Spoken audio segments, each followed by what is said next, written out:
Hello everyone! May parcel akong dumating. Ito nga pala ay para sa aking baby cat.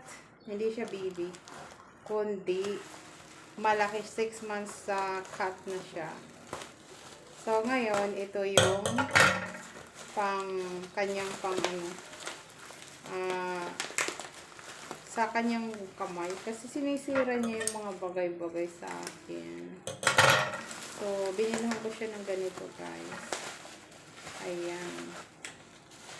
Binilhan ko siya ng ganito para mayroong anuhan siya sa kanyang nails or yung kakaskasan niya pa. Ito, nasa yellow basket din, guys. Bilhan natin yung ating mga alagang pusa para hindi na sila manira ng ating mga ayan. Meron tayong ayan.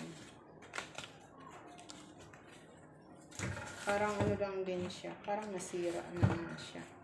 So, talagang ganyan ang kanyang pagka-design. So, ayan. Nasa yellow basket, guys. Bili na kayo para sa ating mga alagang pusa. Para hindi na silang pasira na gamit ang kanilang mga kuko.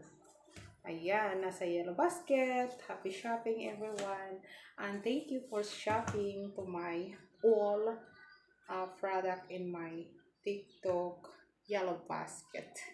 Okay, thank you everyone. Ciao. Happy shopping.